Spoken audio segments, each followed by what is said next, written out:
And the first topic, we're starting a series, Hindu Tools for Success, first given, Kuala Lumpur, 2009. So that's 15 and a half years ago. So please excuse the simplicity of the keynote slides. It was reflecting my skills 15 and a half years ago. Fortunately, they've improved some since then. And presentations based on Gurudeva's teachings. This is the question slide. Different format. Question, what is true success? And that's the question to you. How would you define true success? From the Hindu point of view, what's included in true success?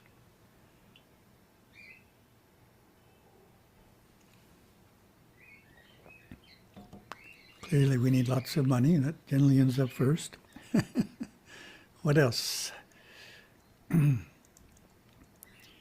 today's material world, success in life is popularly measured by looking solely at people's professional and family life. Do they have a good, well-paying job, money, a large home with a highly educated spouse and intelligent children? If the answer is yes, then they are considered to be successful. So we're not going to dispute that, we're going to add to it. We will then take that as our initial definition of success, and throughout this section of the presentation, deepen and broaden it in important ways. Let's begin deepening and broadening our understanding of the Hindu view of success by looking at the concept of the 4 goals of Hindu family life. This material is drawn from our book, What is Hinduism? Chapter 10, Family Life and Monastic Life. As we know, Hinduism's Purusharthas, 4 goals of life, or 4 pursuits in which humans may legitimately engage, also called Chaturvarga, 4-fold good. They form a cornerstone of Hindu ethics. They are dharma or virtue, these are the Sanskrit terms, artha or wealth, kama or love, and moksha or liberation. Oh, here we get the Tamil terms. The Purusharthas in Tamil are Aram, Porul, Inbam, and Vidu.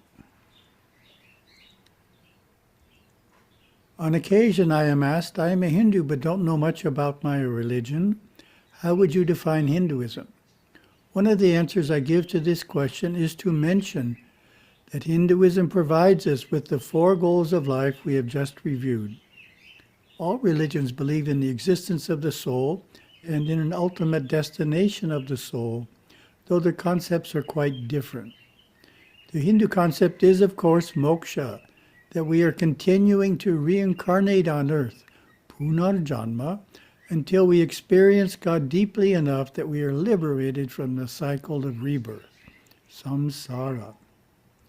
Therefore, what distinguishes Hinduism from other religions is the need to have such an experience of God, which is called enlightenment, God realization, and self-realization.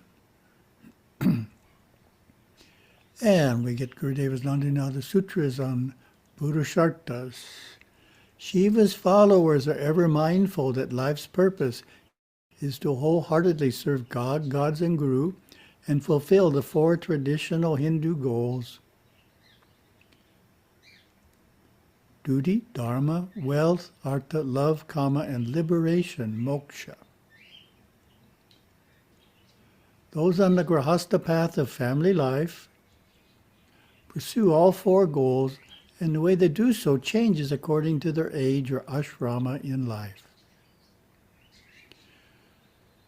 For the grahastha in the first ashrama, brahmachari, age 12 to 24, the primary focus, as we know, is on studying at school and preparing for a profession and married life. In the second ashrama, Grahastha, age 24 to 48, the primary focus is raising a family and fulfilling a career. In the third ashrama, Vanaprastha, age 48 to 72, is a time of transition from family and career to one of elder advisor to the younger generation. And the fourth ashrama, sannyas, age 72 onward, is a time in which the primary focus is on moksha, meaning that religious practices are the main activity of one's duty, of one's day. Religious practices are the main activity of one's day.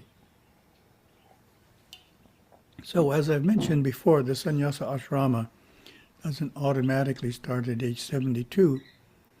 The other factor is you can't be working to make money. In order to be in the sannyasa ashrama, you can't be working to make money. Some people, they just love to work. Generally, they own their own business or their partner in the business, and they go in for a few hours a day just for the fun of it.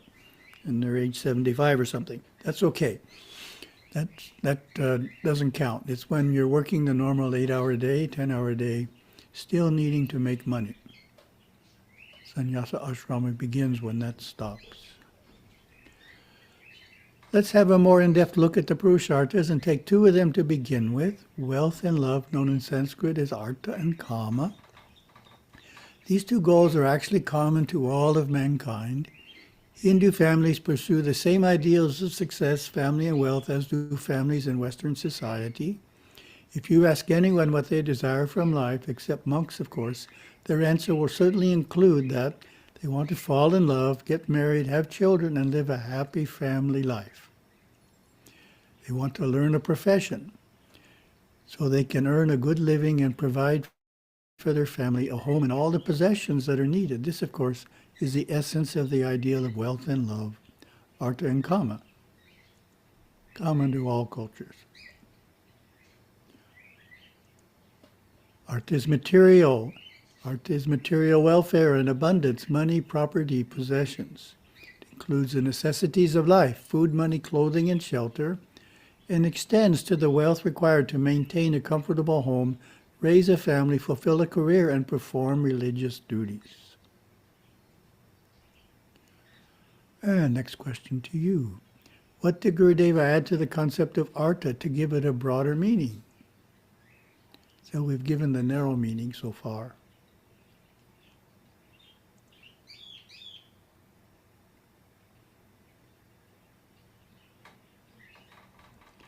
Gurudeva adds a broader meaning to Artha when he describes it as embracing financial independence, freedom from debt, worthy children, good friends, leisure time, faithful servants, trustworthy employees, the joys of giving, feeding the poor, supporting religious mendicants, worshiping devoutly, protecting all creatures and offering hospitality to guests.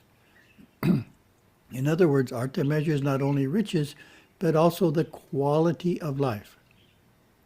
Quality of life, providing the security needed to pursue Kama, Dharma, and Moksha. Kama is earthly love, aesthetic and cultural fulfillment, pleasures of the world. Joys of family and friends, intellectual satisfaction, happiness, security, physicality, creativity, usefulness, and inspiration. The next goal of life, virtue or dharma in Sanskrit, relates to how we pursue wealth and love. If we acquire our wealth honestly and if we are loyal to our spouse, we are pursuing them in a virtuous or dharmic way. We may take for granted that this will be the case, however, it is not. The Satyam computer services scandal shows that businessmen can get off track and in their enthusiasm to make a profit may do so in dishonest and fraudulent ways. Also, unfortunately, today, even in the Hindu community, some marriages end in divorce, oftentimes because one spouse is having an extramarital affair or affairs. The problem of being dharmic applies not only to adults, but also to youth. When we are young, we are easily influenced by peer pressure and can eventually end up getting off track and is part of a group engaged in vandalism or illegal drugs. Clearly, ethical values need to be studied by all children and youth to keep them on track. Since our modern education system is secular, these ethical studies need to take place in our religious institutions and, of course, in the home. Gurudeva would often say, education needs to not only teach us to read and write, but what to read and write. Isn't that a great statement? What to read and write. And clearly, Hindu institutions need to fulfill that role for Hindu children and youth. Parents, of course, want their children to bring honor to the family name, to be pillars of their community, and to be of unblemished character. They know that without good character, true success is not possible. Scripture filled with many excellent ethical guidelines is the Tukaral of Tiruvallabhar. There is one verse that I find particularly useful to mention when talking about wealth and love. The verse provides an answer to the question. You know I'm in Hawaii when you hear the chickens in the background. What is the purpose of earning wealth and establishing a home? What is the purpose of earning wealth and establishing a home? What do you think the answer is that the Tirukural gives? Not the common answer.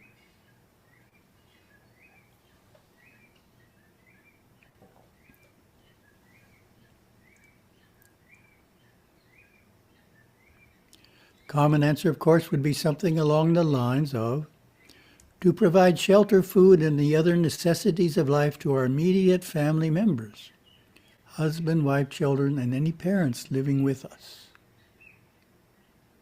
Okay, that's the common answer. The answer that Tirukural gives is quite different. It says the purpose of earning income and establishing a home is to provide hospitality to guests. Isn't that interesting? It's not to take care of the immediate family members at all.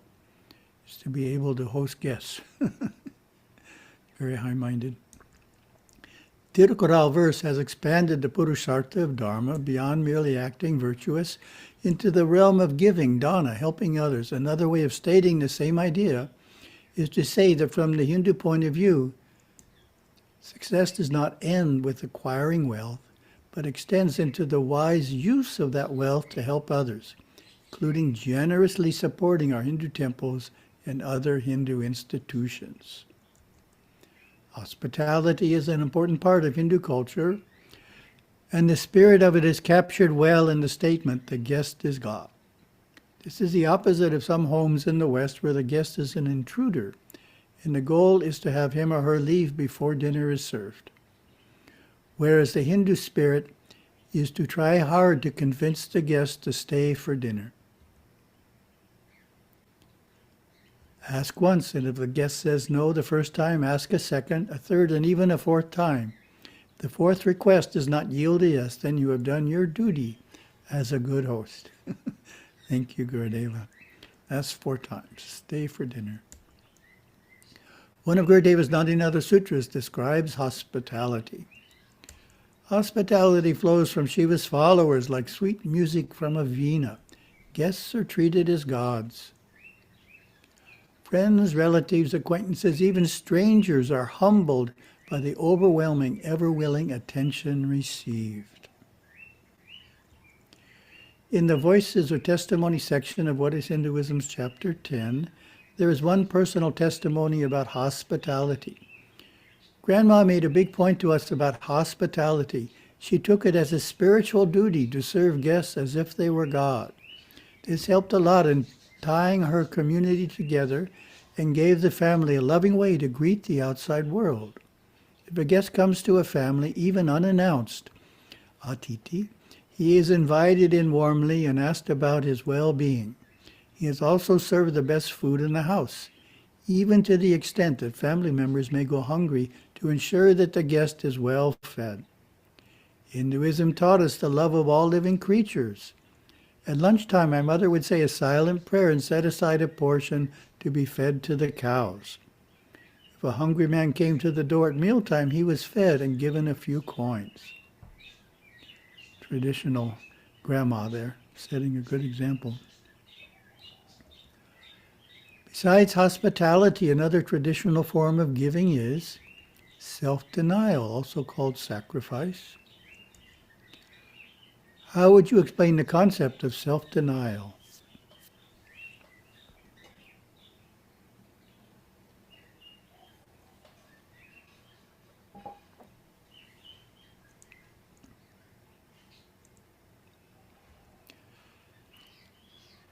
Sacrifice is the act of giving up to a greater power or cherished possession, be it money, time, and physical object to manifest a greater good.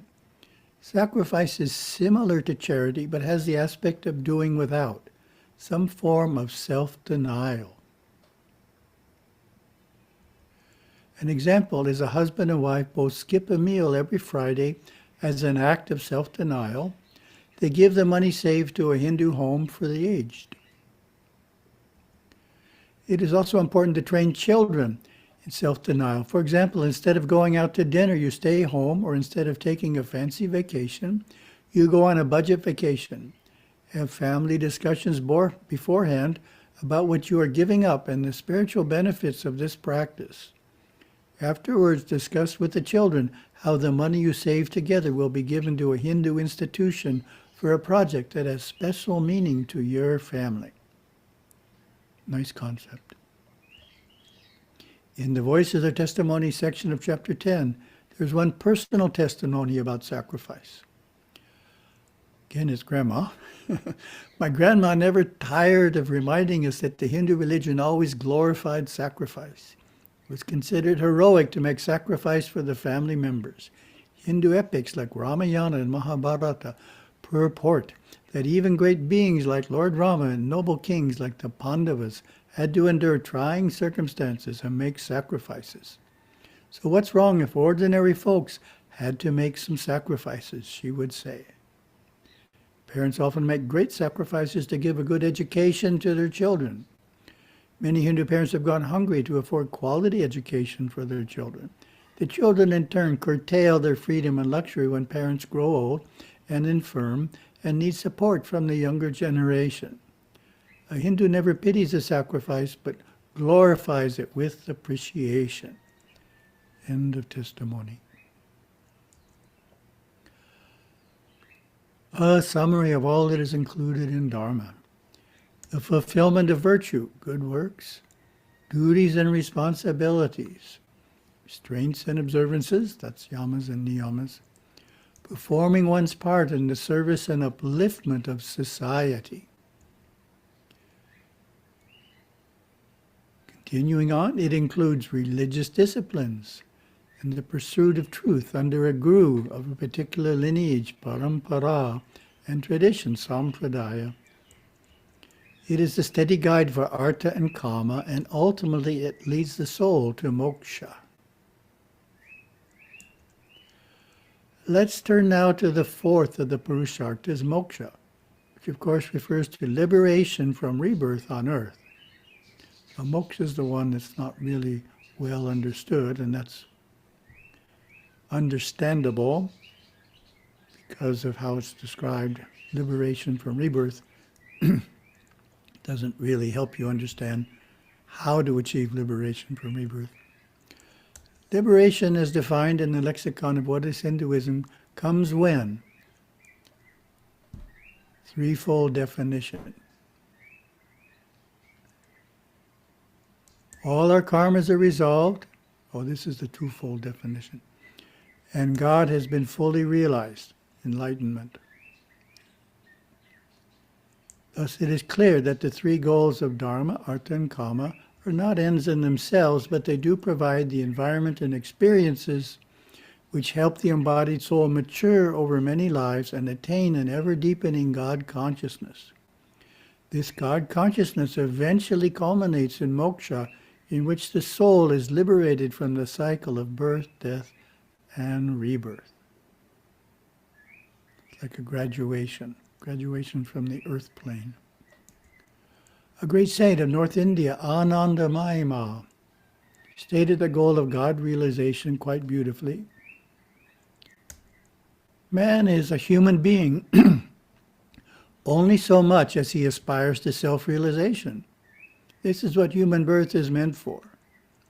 To realize the One is the supreme duty of every human being. End of quote. Clearly, the Hindu concept of true success cannot leave out moksha. You've heard this one before. I have found an interesting way to put an audience to sleep within 5 minutes. Can you guess how?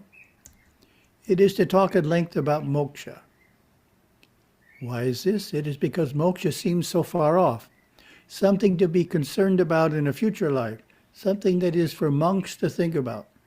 This is because everyone feels that the challenges they are facing in day-to-day living are a sufficient focus, and that there is no need to also think about moksha.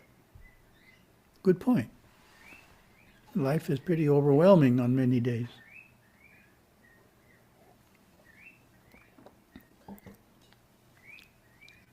So what do we do? This is, of course, a good point. Therefore, the challenge to be overcome in talking about moksha is to make it relevant to our day-to-day life and take away the futuristic sense.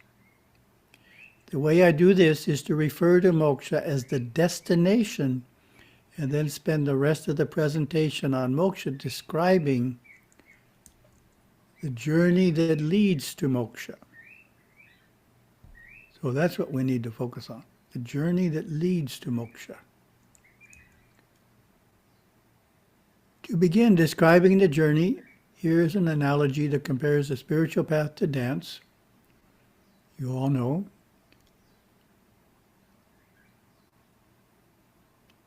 So I asked the audience, what is the one-word answer to the question, what is needed to become a good dancer? And of course, as I've mentioned before, I get lots of responses. Everyone's very confident in the answer. Practice. Generally, when you ask a Hindu audience a question, you may not get anyone to respond, or only a few, but this one, lots of people respond because they're confident. They understand that dance requires practice. The spiritual journey that leads to moksha is the same. We move forward on this journey by practice, ideally daily practice. Once the importance of practice is established, the question naturally arises, what do we practice? The disciplines in dance are well defined according to the different traditions, and they include exercises in strength, flexibility, grace, and technique. What then are the main areas of disciplines in Hinduism? Hinduism's array of spiritual practices can be broadly divided into 4 categories: good conduct, service, devotion, and meditation. Of course, there's not enough time to go into these practices in detail in this presentation. Suffice it to say, if in addition to following Dharma as previously detailed, you are regular in additional spiritual practices such as devotion and meditation, then you can be assured you are moving forward in a significant way in this life in the journey toward moksha.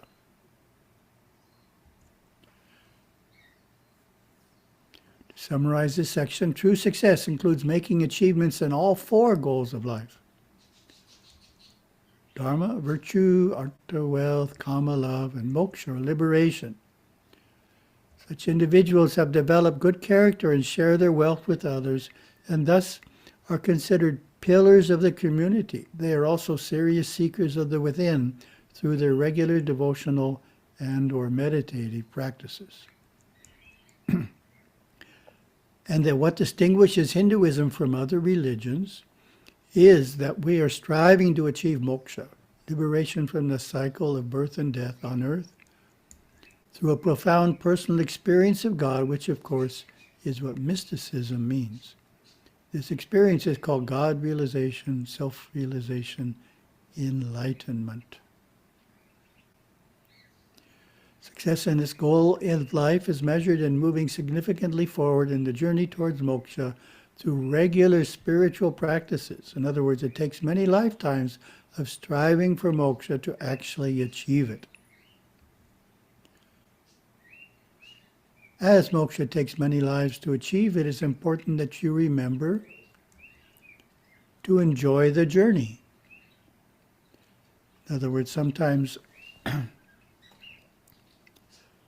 individuals get so serious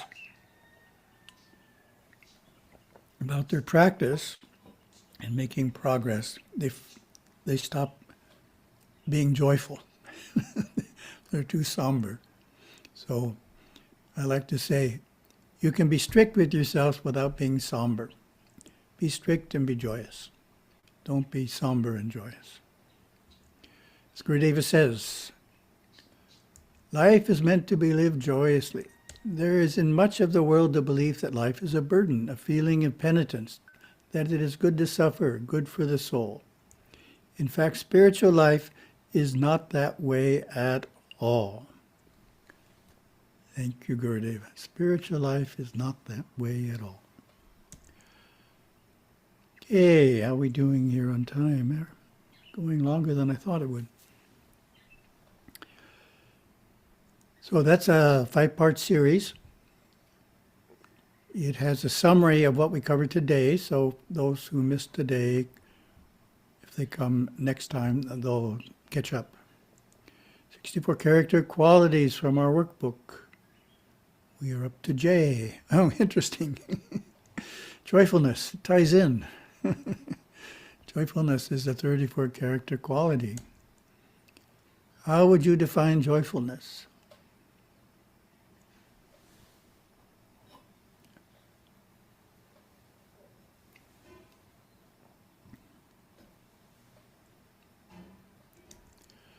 The workbook gives this definition.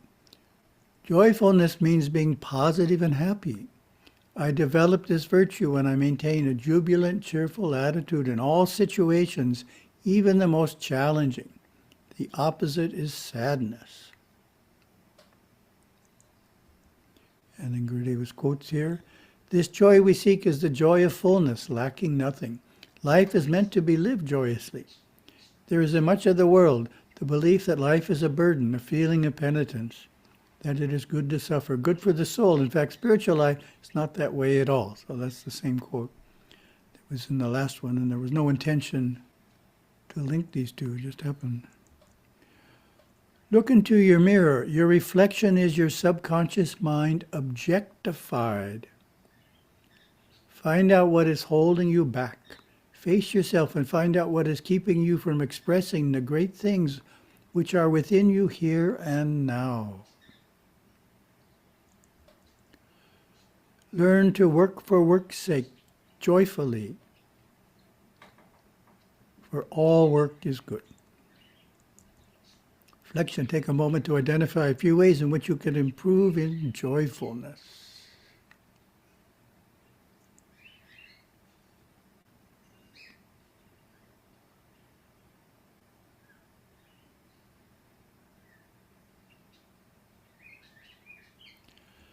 And the third topic were quotes from Yoga Swami's Words of our Master. Like a lamp with 2 chimneys, the mind has the body as its chimney and the Atma has the mind. These are the old style lamps where you're burning kerosene. The mind has the body as its chimney and the Atma has the mind. The light is always burning, but if the chimneys are covered with smoke, they will not shine. What does that mean to you?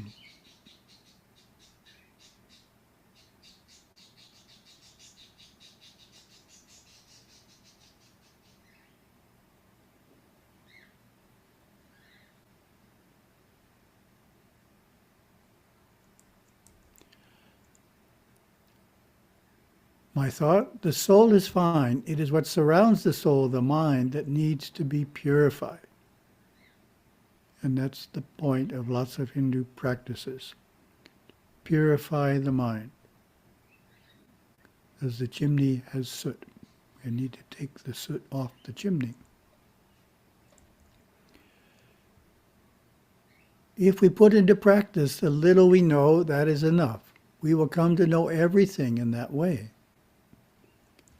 What does that mean to you?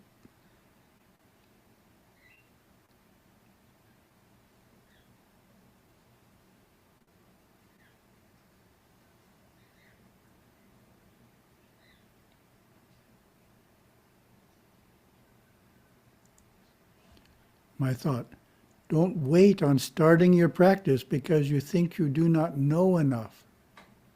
The practice itself will increase your knowledge.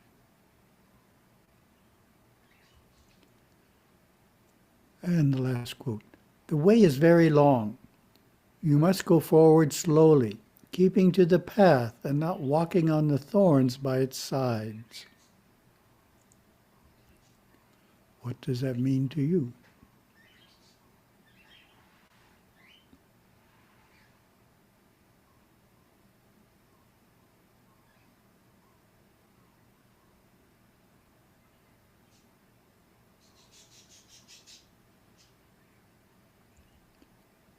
My thought, it takes many lives to complete your spiritual unfoldment. Be diligent in avoiding adharmic action, the thorns. Thank you very much.